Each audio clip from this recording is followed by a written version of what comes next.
হযরত দাউদ আলাইহিস সালাতু ওয়াস সালাম একজন জলিলুল কদর পয়গম্বর।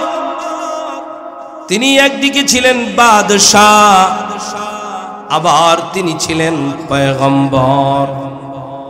যেহেতু তিনি বাদশাহ ছিলেন, এই জন্য তার সামাজিক কাজকর্মের সাথেও তার সম্পৃক্ততা ছিল। সামাজিক সালিশি বৈঠকগুলো তার করা লাগতো, বিচার আচারগুলো তিনি করতেন, আবার মসজিদের ইমামতিও করতেন।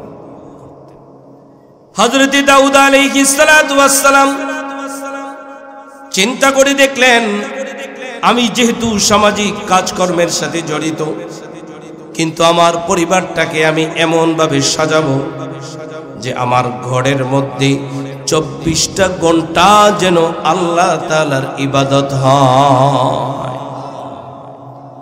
সেইভাবে সাজাতে যে হযরত দাউদ আলাইহিস সালাতু ওয়াস সালাম যদি 2 ঘন্টা ইবাদত করতেন,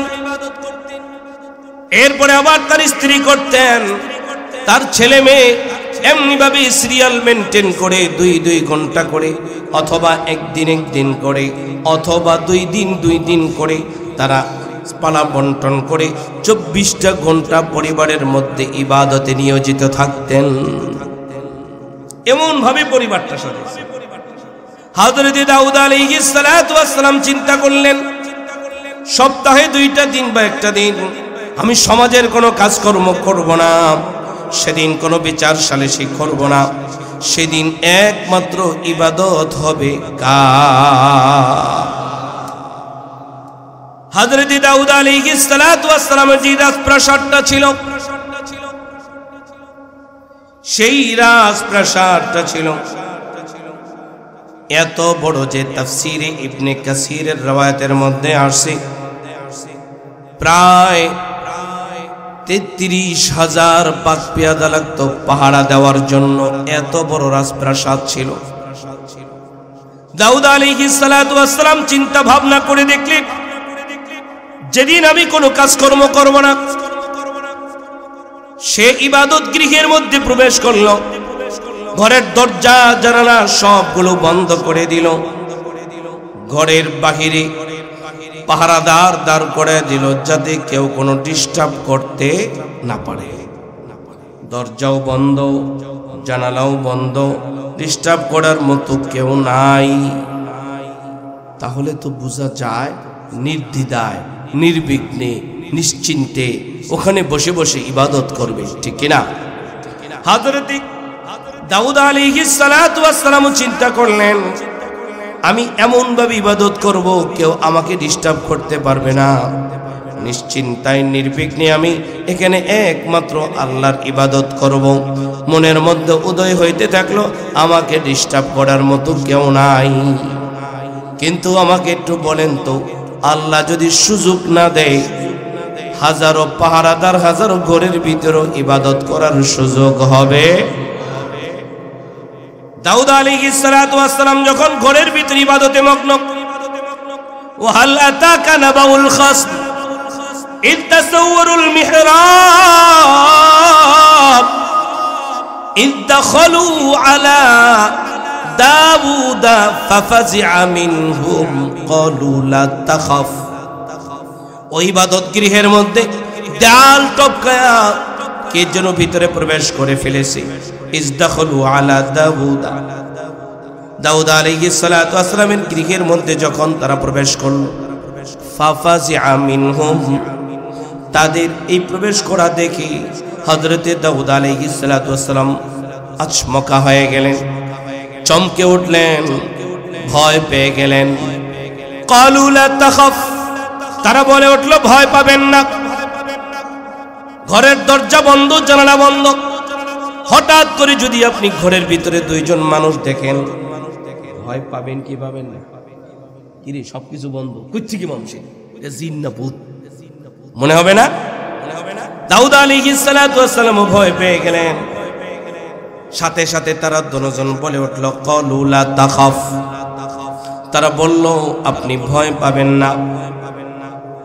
খাসমানি বাগা বা'দুনা আলা বা'দিন ফাহকুম বাইনানা বিল হক, আমরা হইলাম দুইজন, আপনার কাছে একটা সালিসি নিয়ে আসছি, বিচার নিয়ে আসছি। ফাহকুম বাইনানা বিল হক, আপনি আমাদের মাঝে ন্যায় বিচার করে দেন। ওয়ালা তুশতিত ওয়াহদিনা ইলা সাওয়াইস সিরাত, ওয়ালা তুশতিত, আমাদের উপরে জুলুম করবেন না, বেইনসাফি করবেন না, আনবিচার করবেন না।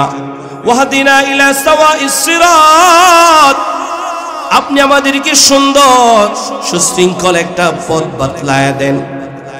দাউদ আলাইহিস সালাতু ওয়াস সালাম তাদের দুইজনের সালিসি শুই না, এবার সালিসিতে বসে গেছে, ভিতরে সালিসিত বসে গেছে, বিচারের কাছে বসে গেছে। আচ্ছা, আপনাদের মনে থাকলে আপনারা বলেন তো, দাউদ নবী ঘরের ভিতরে ঢুকছে সালিসি করতে না ইবাদত করতে? করতেছে কি? একজন নবী, এটা কি বানানো কিচ্ছা না কোরআনের কিচ্ছা? একজন নবী ঢুকছে ইবাদত করতে, কিন্তু করতেছে কি এখন? সালিসি। ঠিক আছে, সালিসি করতে যেহেতু বসছে, কি সালিসিটা করছে আল্লাহ তাআলা সেটা উল্লেখ করে দিয়েছে। আল্লাহ বলেন ইন্না হাযা আখি, যখন জিজ্ঞাসা করলো তোমরা কারা, পরিচয় দাও, দুইজনের একজন বলে উঠলো ইন্না হাযা আখি, বলল এই হলো আমার ভাই, লাহু 99 নাজা, আমার এই ভাইয়ের 99টা মাদি ঘোড়া, ওয়ালিয়া নাজাতুন ওয়াহিদা, আমার মাত্র একটা। তার কয়টা?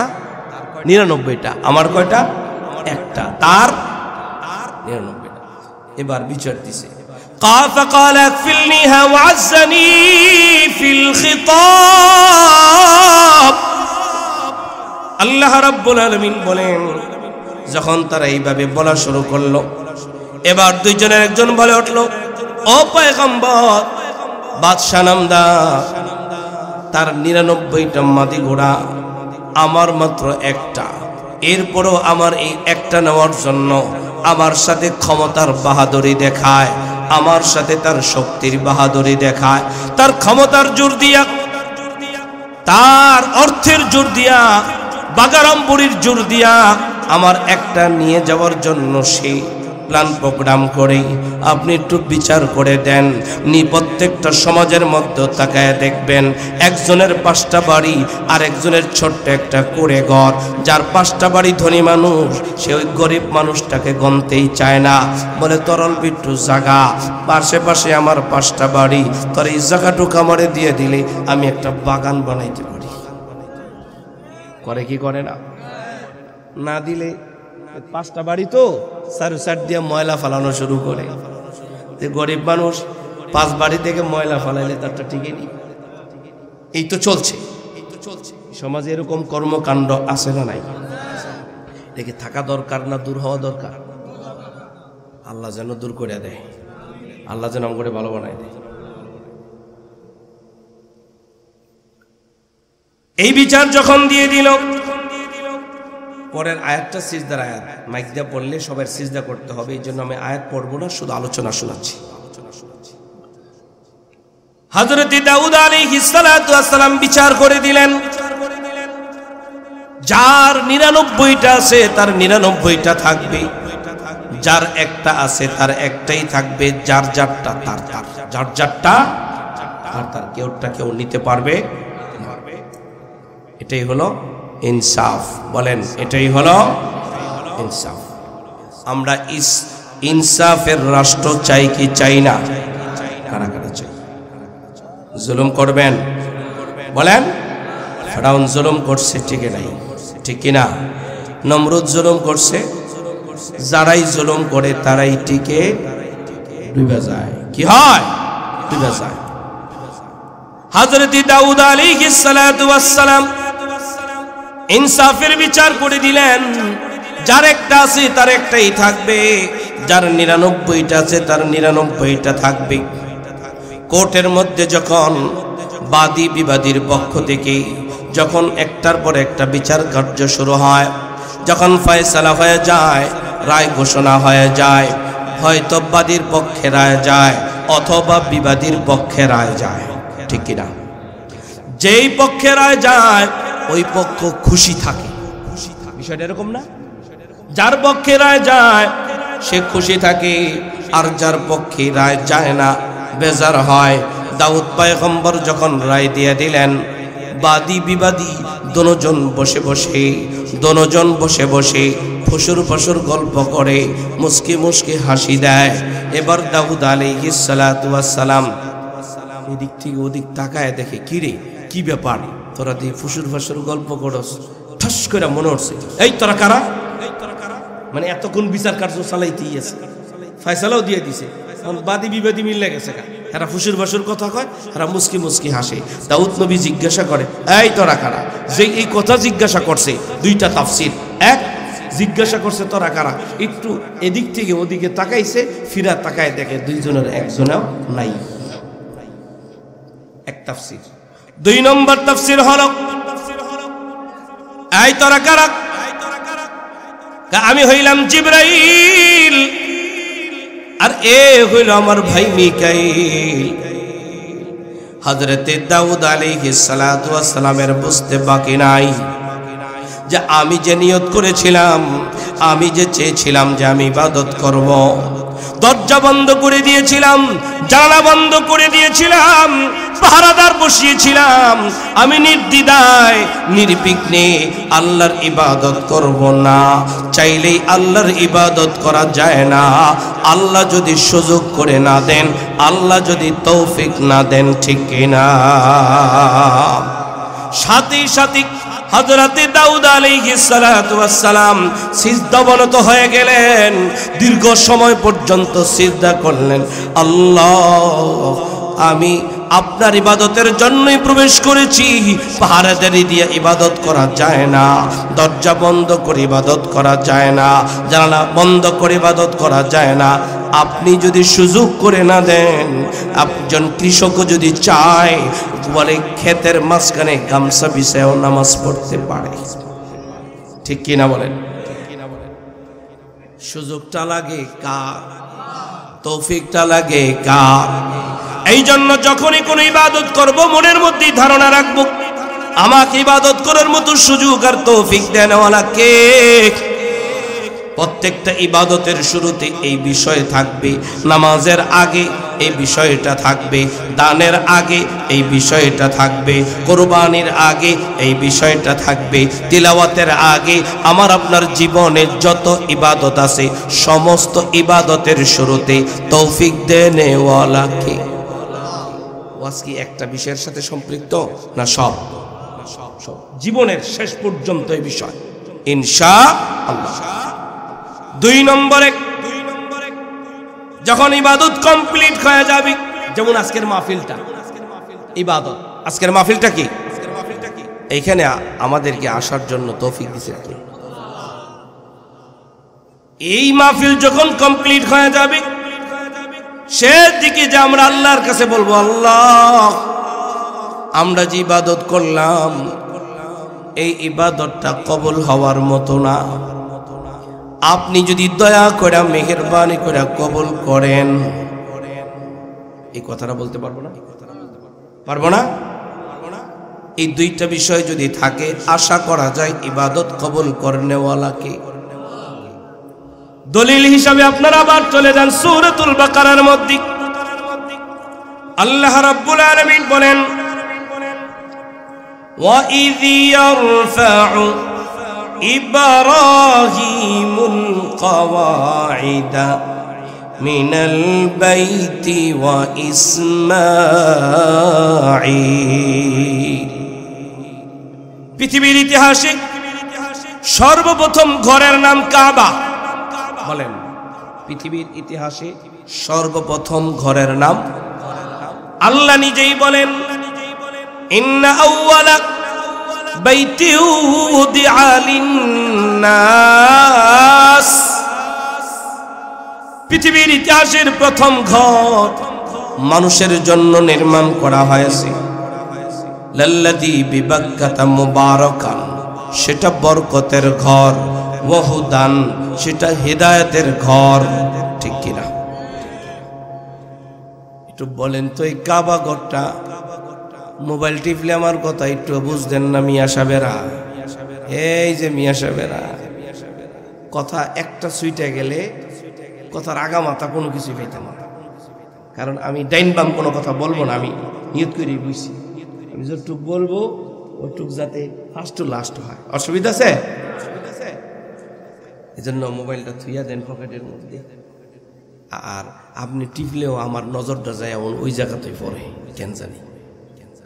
আর যাদের ঘুম আসতেছে আমি তাদেরকে বলবো যে আপনারা কষ্ট না করে ঘুমিয়ে পড়েন, যে কারণ ঘুমটাও ইবাদত, ঘুমটাও আল্লাহ তাআলা রাত্র বানাইছে ঘুমের জন্য, ওয়াজ শোনার জন্য বানায় নাই, ঘুমের জন্য বানাইছে রাত।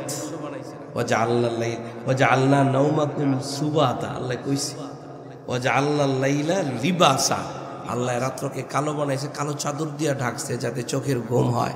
রাতের ঘুম আর দিনের ঘুম কি সমান হয়? হয় না। তাহলে কোন কথা বললাম? পৃথিবীর ইতিহাসের প্রথম ঘরের নাম সবাই বলেন কাবা। সুন্দর করে কোন কাবা উচ্চারণ করে কইলে নেকিও হইব, গুনাহ হইতো না, কমসে কম কি হবে? নেকি হবে। আচ্ছা বলেন তো, পৃথিবীর ইতিহাসের প্রথম ঘর এটা ইবাদতের ঘর না থাকার ঘর? তাহলে বোঝা যায় দুনিয়াতে থাকার জায়গা না, দুনিয়াটা ইবাদতের জায়গা। এখান থেকেও বোঝা যায় আমরা যেইভাবে ঘর বানাই থাকার জন্যই তো বানাই। মসজিদের ঘরের নির্মাণের জন্য যেইভাবে টাকাটাকি করে কালেকশন করা লাগে, নিজের ঘর বানাইতে তো কালেকশন লাগে না। নিজের ঘরের টাইলস যেই সুন্দর চকচক করে, আরে বাপরে বাপ, করে না? একটু চিন্তা করলেই হয় যে আমি একটা ঘর বানাইছি, আমার 4টা রুম হইতো, আমি একটা রুম মসজিদে দিয়ে দিলাম। যদি কেউ এই নিয়ত করে তো মসজিদের লাগে এত কালেকশন লাগে, দানবীর কইতে কইতে ফেনা ছুড়াই লইতেছে, এরপরও 20-30-50 টাকা বাইর হয় না। আরে বাপরে বাপ। কিন্তু আমার একটা গানের অনুষ্ঠান দেন, বাইরে যাব, একটা মিছিল দেন, এই মিছিলে খরচ করার লাগে বাইরে যাব, কি বাইর হয় না? আল্লাহ হেফাজত করেন, কোন আমিন। পৃথিবীর ইতিহাসের প্রথম ঘরের নাম কাবা, ইবাদতের ঘর, বরকতের ঘর, হিদায়াতের ঘর। আল্লাহ রাব্বুল আলামিন এই ঘর নির্মাণ করার জন্য দুইজন জলিলুল কদর নবী পয়গম্বর, একজনের নাম ইব্রাহিম আর একজনের নাম ইসমাইল। বলেন, একজনের নাম আর একজনের নাম। একজন আমাদের মুসলিম মিল্লাতের পিতা, মিল্লাতা আবিকুম ইব্রাহিম হুয়া সাম্মাকুমুল মুসলিমিন, যিনি আমাদের নাম রেখেছেন মুসলমান। বলেন আমাদের নাম কি? সবাই কোন বলেন কি? নিজের পরিচয় দিয়েন, আমাদের নাম কি? মুসলমান। আরেকজন আমাদের ভাই হযরতে ইসমাঈলু যাবিহুল্লাহ, একজন ইব্রাহিম খলিলুল্লাহ, আরেকজন ইসমাঈলু যাবিহুল্লাহ। দুইজন জলিলুল কদর পয়গম্বরকে দিয়া আল্লাহ তাআলা পৃথিবীর ইতিহাসের প্রথম ঘর বাইতুল্লাহ কাবাকে পুনর্নির্মাণ করাইলেন। এই দুইজন জলিলুল কদর পয়গম্বর পৃথিবীর ইতিহাসের প্রথম ঘর, হেদায়েতের ঘর, রহমতের ঘর, বরকতের ঘর কে পুনর্নির্মাণ করে দুজন পাহাড়ের পাদদেশে দাঁড়াইয়া আল্লাহর দরবারে হাত তুলে দিলেন আর দোয়া করলেন, রব্বানা তাকাব্বাল মিন্না ইন্নাকা আনতাস সামিউল আলীম। দুজন আল্লাহর দরবারে হাত উঠায়া দোয়া করে দিলেন, আল্লাহ তাকাব্বালা ইয়াতাকাব্বালু। এই ফেলের একটা খাসিয়ত হলো যে আল্লাহ আমি যা কিছু আমরা যে কাবাঘর বানাইলাম,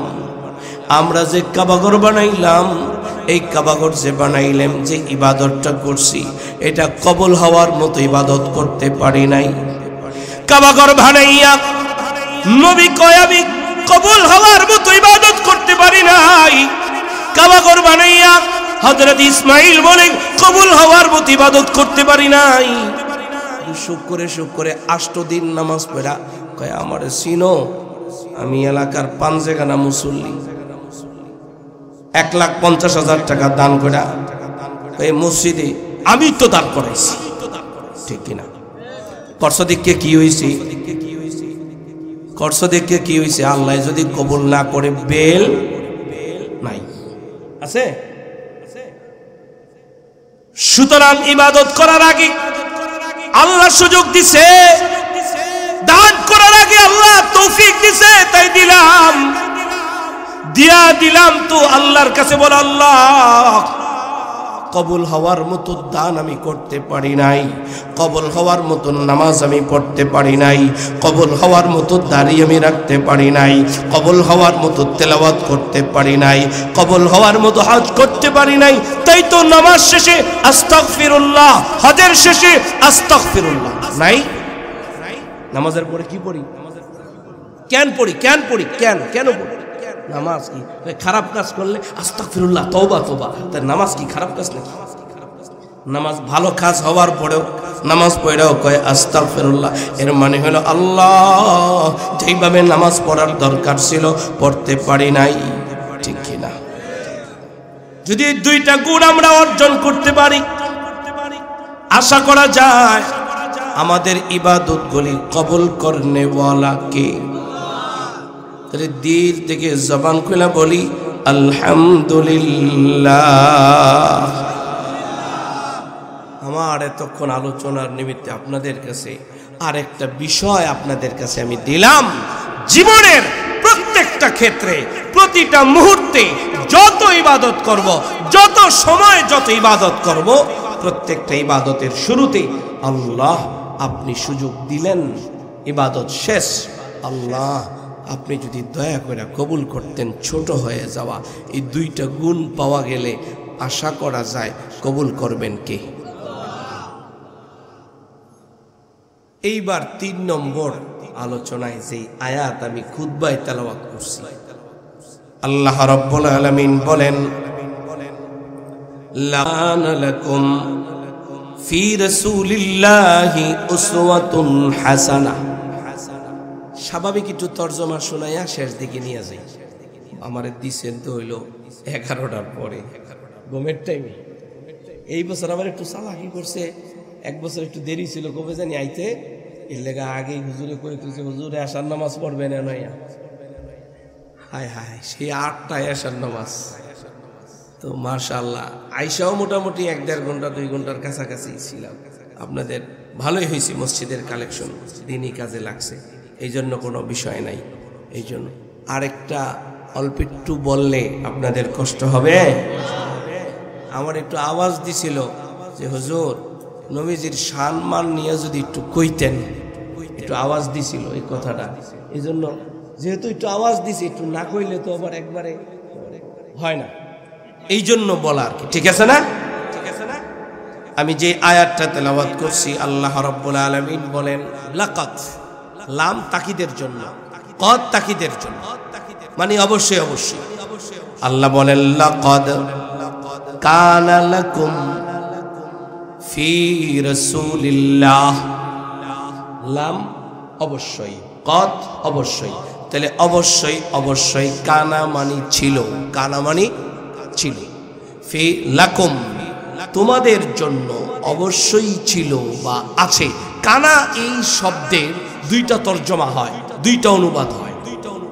একটা কানা শব্দের অর্থ হয় ছিল, আবার কানা শব্দের অর্থ হয় হলো আছে।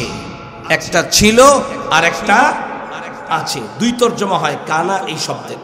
আর কানা এই শব্দটা হলো ফেল, যাকে বাংলায় বলে ক্রিয়া, ইংরেজিতে যাকে বলা হয় ভার্ব। তো ছিল আর আছে, এই যে 2টা তর্জমা, 2টা তর্জমার কারণে পুরা মিনিংসটা, পুরা তর্জমাটা দুই ভাবে হবে।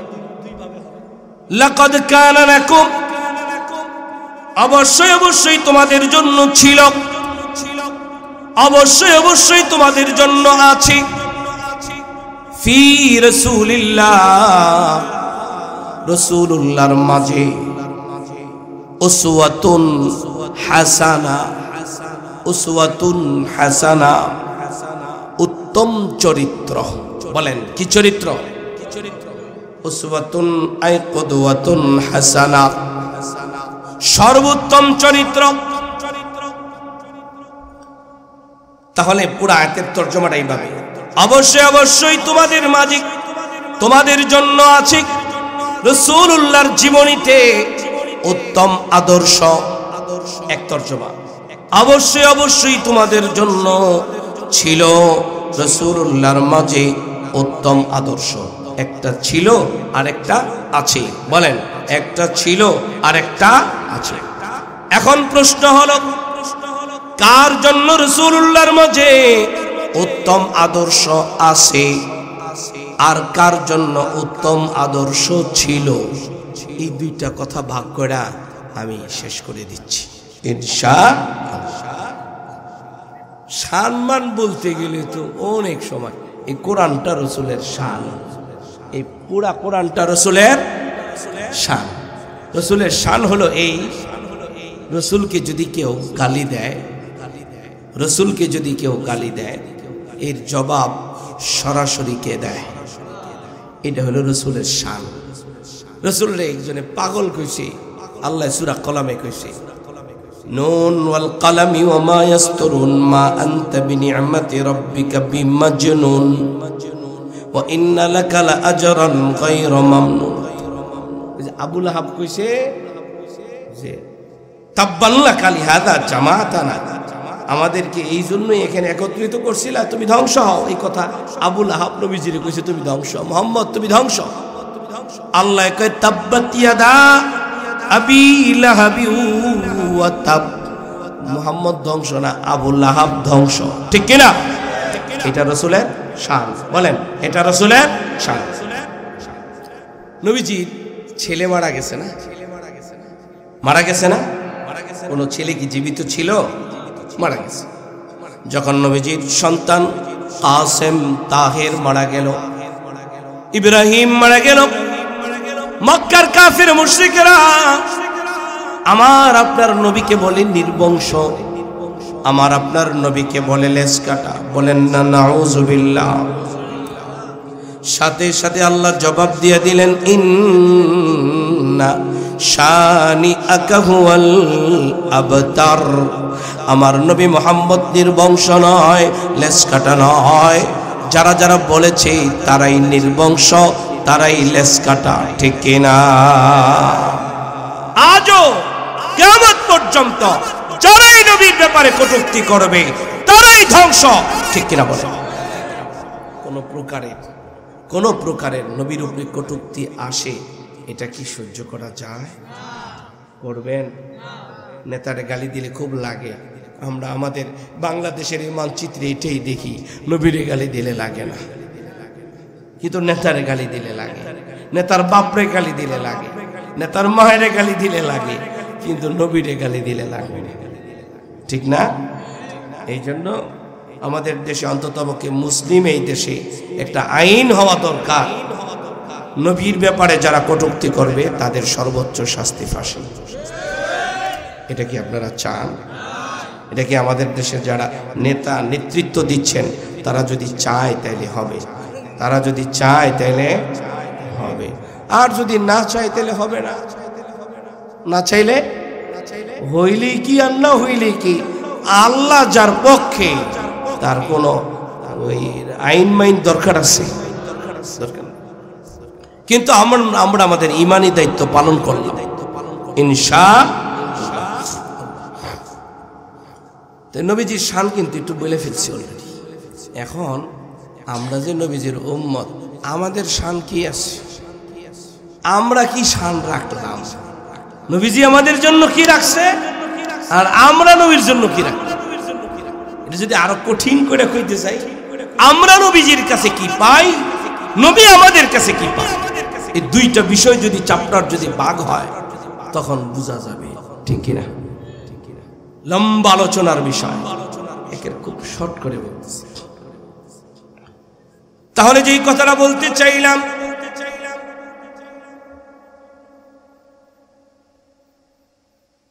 কার জন্য নবীর জীবনে উত্তম আদর্শ ছিল আর কার জন্য নবীর জীবনে উত্তম আদর্শ আছে? যাদের জন্য নবীজির জীবনে উত্তম আদর্শ ছিল তারা হইল বেঈমান।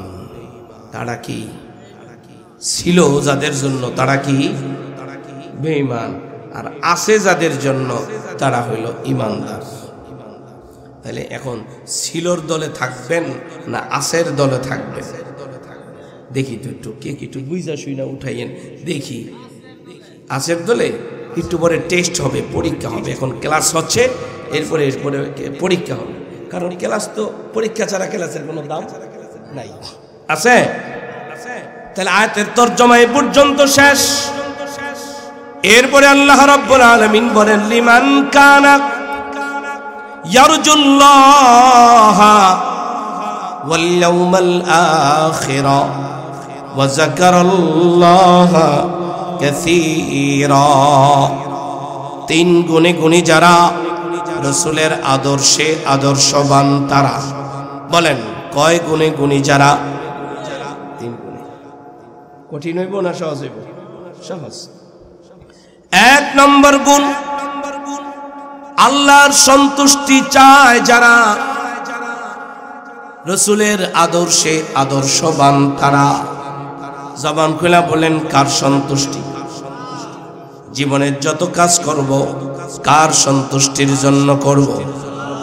এত সোজা না জীবনের সব কাজ আল্লাহর সন্তুষ্টির জন্য করা, এত সোজা না মিয়া, এত সোজা না। দল করবেন এক দল আর কইবেন আল্লাহর সন্তুষ্টির জন্য, মিছা কথা। দলের নেতার সন্তুষ্টির জন্য দৌড়াইয়া মিছিল দিছ। আল্লাহ কয় হাইয়া আলাস সালাহ, মসজিদে ঢোক, নেতায় কয় মিছিলে ঢোক। তখন বুঝা যাইব কার সন্তুষ্টি, কেউ সন্তুষ্টি নাকি? তখন বুঝা যাইব কার সন্তুষ্টি। প্রত্যেক দিন মালিক মুয়াজ্জিনের কণ্ঠে, এটা কণ্ঠ মুয়াজ্জিন, কিন্তু ডাক কার? আর জোরে বলেন কার? প্রত্যেক দিন আল্লাহ তাআলা ডাক দিয়া কয় হাইয়া আলাস সালাহ, আয় নামাজে আয়। হাইয়া আলাল ফালাহ, এখানেই তোর সফলতা। জীবনের সব জায়গায় তোর ব্যর্থতা, ঠিক না?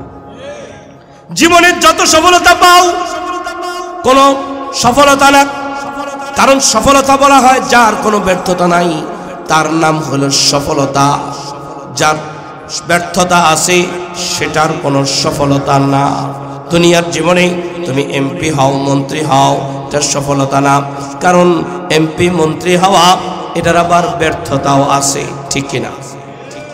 এই যুগে এই সময় নতুন করে যদি আবার বুঝাইতে হয়, দেখো না কত সুন্দর ইতিহাস, কত সুন্দর আমাদের সামনে পরিষ্কার। এত সফল, এত সফল, এখন পুরোটাই ব্যর্থ, ঠিক কিনা বেটি? যারা শুধুমাত্র এটাকেই সফলতা মনে করবে না, দুনিয়ার ডাক্তারি এটাই সফলতা না। দুনিয়ার যত সফলতা আছে এর লয় আছে, ক্ষয় আছে, কিন্তু আল্লাহ যে সফলতা দিবেন সেই সফলতার কোনো লয় নাই, ক্ষয় নাই, ঠিক কিনা? পৃথিবীর ইতিহাসিক সফলতার একটা ইতিহাস আছে, ব্যর্থতার একটা ইতিহাস আছে। যুগে যুগে সফলতার ইতিহাসে যারা পড়েছে তারা সফল। আমি যদি আপনাদের জিজ্ঞেস করি, আমাদের বাবা আদম আলাইহিস সালাম সফল না ব্যর্থ? ইবলিস বলেন তো, ইব্রাহিম নবী, নমরুদ, হযরতে মুসা আলাইহিস সালাম সফল না ব্যর্থ? ফেরাউন সফল না ব্যর্থ? মুহাম্মাদুর রাসূলুল্লাহ সফল না ব্যর্থ? আবু জাহাল, আবু লাহাব, উতবা, শাইবা, মক্কার সবচেয়ে বড় শিক্ষিত, সবচেয়ে বড় লিডার, সবচেয়ে বড় নেতা আবু জাহাল সফল না ব্যর্থ? তাহলে এই ইতিহাস কি মুহাম্মদ সাল্লাল্লাহু আলাইহি ওয়াসাল্লাম পর্যন্ত নাকি একেবারে কিয়ামত পর্যন্ত যাবে? ইচ্ছা আপনাদের কোন দলে থাকবেন, সফলতার দলে না ব্যর্থতার দলে, এটা আপনাদের ইচ্ছা। চাইলে সফলতার দলে থাকতে পারেন, এটা আপনাদের স্বাধীনতা, ঠিক কিনা? আমি শুধুমাত্র আপনাদের কান পর্যন্ত পৌঁছায় গেলাম। তাহলে 1 নম্বর গুণ হলো, 3 গুণে গুণী যারা রাসূলের আদর্শে আদর্শবান তারা। 1 নম্বর গুণ হলো আল্লাহর সন্তুষ্টি চায় যারা, রাসূলের আদর্শে আদর্শবান তারা, ঠিক কিনা? কারা কারা আল্লাহর সন্তুষ্টি চাই? টেস্ট করে ফেলি নগদে। এই সবাই চাই? আচ্ছা, তাহলে আমরা যারা দাঁড়িয়ে রাখছি কার সন্তুষ্টির জন্য রাখছি? আর যারা কাটি কারে সন্তুষ্ট করার জন্য কাটি? কার জন্য কাটেন? বুঝলেন কি? এই ছোট্ট একটা দিয়া উদাহরণ দিলাম, বেশি বড় দিয়া না। কারণ আমাদের নবী বলছেন, মান আহাব্বা সুন্নতি, যে আল্লাহ নবী বলেন মান আহাব্বা সুন্নতি, যে আমার সুন্নতকে ভালোবাসে। কার সুন্নত? বলেন, এই যে আমারে দেখেন, ওদিকে দেখলে কি বুঝবেন? ক্লাসে ঘুমের টাইম হয়ে গেছে, ছুটি দিয়ে দিতেছি। কারণ মিয়া দেরি করে বসাইছেন কে? এর লেগে একটু কষ্ট করেই যান। যদি একটু আগে বসাইতেন তো একটু আপনারা ওখানে খালি থাকবেন। এখন কইছেন চাইব, এখন গেল চিন্তা করতেছে আইলি যদি দাড়িটা রাখা লাগে। আর দাড়ি রাখলে তো একটু মিছিল মিটিং করা যায় না, কেমন কেমন দেখা যায়, একটু বয়স বয়স দেখা যায়, এর লেগা নেতা নেতা দেখা যায় না। আরে দাড়ি রাখলে আরো বেশি নেতা, আমার কি খারাপ দেখা যায়? কোন? আচ্ছা, আপনাকে মসজিদের ইমাম সাহেব হুজুরের দাড়ি আছে? ইমাম সাহেব হুজুর আজকে দাড়ি কেটে লায়, তাহলে কি ইমামতি রাখবেন? তাহলে ইমামের 1 মাসালা, আপনার আরেক মাসালা না? ইমামের জন্য যা জায়েজ, মুসল্লির জন্য তা জায়েজ। ইমামের জন্য যেটা হারাম, মুসল্লির জন্য সেটা। ইমামের বাসায় টিভি থাকলে হুজুরের বাসায় টিভি থাকে, আর সভাপতির বাসায় টিভি থাকলে এটা তো খবর দেখে, ঠিক না? হাজী সাহেব কি করেন? খবর দেখি। হাজী সাহেব কি খালি খবরই দেখে, আর কিছু দেখে না? কেউ হাজী সাহেব খালি খবরই দেখে, আর কিছু দেখে না? আল্লাহ সবাই হেফাজত করে। একটু কইলাম আর কি, এমনি 14 বছর ইমামতির বয়স, আমার কাছে মনে হইতেছে যেন 140 বছরের যোগ্যতা হয়েছে। হায় হায় হায়, কি এর আবার এই বিভিন্ন আলাদা মন্ত্রী পরিষদ, সব মন্ত্রী পরিষদ মসজিদের ভিত্তি, সব ডিপার্টমেন্ট, কি ধনী কি গরিব, কি সন্ত্রাস কি চোর, ঠিক কিনা? সব এই জায়গায় এসে আছে, সব এই জায়গায়। তাহলে যেই কথাটা বলতে চাইলাম, কার সন্তুষ্টি? আল্লাহর সন্তুষ্টি চায় যারা, রাসূলের আদর্শে আদর্শবান তারা। নবীজি বলেন, মান আহাব্বা সুন্নতি, যে আমার সুন্নতকে ভালোবাসে, ওমান আহাব্বানি, সে আমারে ভালোবাসে, ওমান আহাব্বানি কানা মাই ফিল জান্নাহ, যে আমারে ভালোবাসে সে আমার সাথে জান্নাতে থাকবে। নবীর সাথে জান্নাতে থাকার আশায়, নবীর মহাব্বতে, নবীর সুন্নতি দাঁড়ি রাখার জন্য এই পুরা ভরা ময়দান থেকে একজন আসেননি যে আমি কাটি ছাটি আজকে থেকে কাটবো না ছাড়বো না। একজনকে আসে, বেশি দরকার নাই, একজন। দেখি এতক্ষণ ধরে 1 ঘন্টা ধরে আমি চিল্লাইলাম, হুজুরা চিল্লাইতে আনছি, চিল্লাই যান, কিন্তু আমরা শুনতাম না। এমন হলে তো লাভ নেই। কি আপনারা বাদ দিয়েও কই নাই, লইই কইছি, ঠিক না? সবাইরই কইছি। যদি রাজি হয়ে যায়, একটু কইলাম, এটি যদি রাজি হয়ে যায় আমার তো লাভ। কি আমার লাভ না? আমার কিন্তু লাভ। আলহামদুলিল্লাহ। যে কিশোরগঞ্জে গেলাম, কিশোরগঞ্জের চেয়ারম্যান সাহেব এই কথা কইলাম, পরে ঠাস করে আপনার হুজুর আমি আর জীবনে দাড়ি কাটতাম না। এখন যদি আজকে যদি আপনিও কই আনলাম, তো কেউ কি আটকে রাখবো? কেউ আটকে রাখতো না ইনশাআল্লাহ। কি আছে কেউ? একজন। এরপরে 2টা গুণ বইলা শেষ করে দিই। আছে একজনও নাই? মাশাআল্লাহ মাশাআল্লাহ বলে। আপনার তো আছে, এর লেগে হাত উঠেছে। আপনি রাজি হন নাকি? ওই যে আপনি রাজি হন নাকি? হাসতেছেন। হ্যাঁ, একটু মুসাফা করি, আসেন। আপনারও হইতেছে, আপনিও আহেন। কারণ টাকা নেওয়ার সময় কত জোর করে নিছে, তো দাঁড়িয়ে রাখার সময় তো জোর করে রাখলে অসুবিধাটা কি? আপনি নিয়ত করে আল্লাহ আপনার হাসিটা, আমি তো কাটা সাটা দোনোটা কইছি, কোন রাইকা দিলাম। আপনি একটু কইয়া দেন, আপনি একটু কইয়া দেন। মাশাআল্লাহ মাশাআল্লাহ বলেন।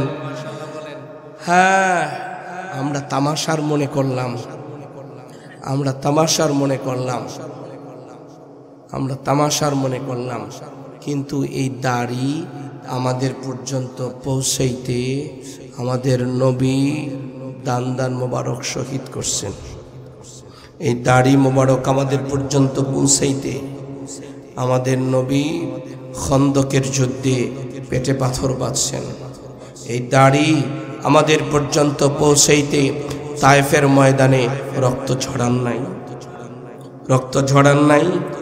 ইতিহাস আপনারা জানেন, নবীজি যখন দাওয়াত দিতে গেছেন, ছোট ছোট চোখা চোখা পাথরগুলো যখন নবীজির গায়ে মারছে, চাদর ভেদ করে নবীজির দেহ মোবারকে লাগছে, রক্ত যখন ফিনকি দিয়ে বের হয়েছে, নবীজির দেহ মোবারকের রক্ত যদি জমিনে পড়ে, সেই রক্ত জমিনে পড়লে জমিনে ঘাস হবে না, ফুল হবে না, ফল হবে না।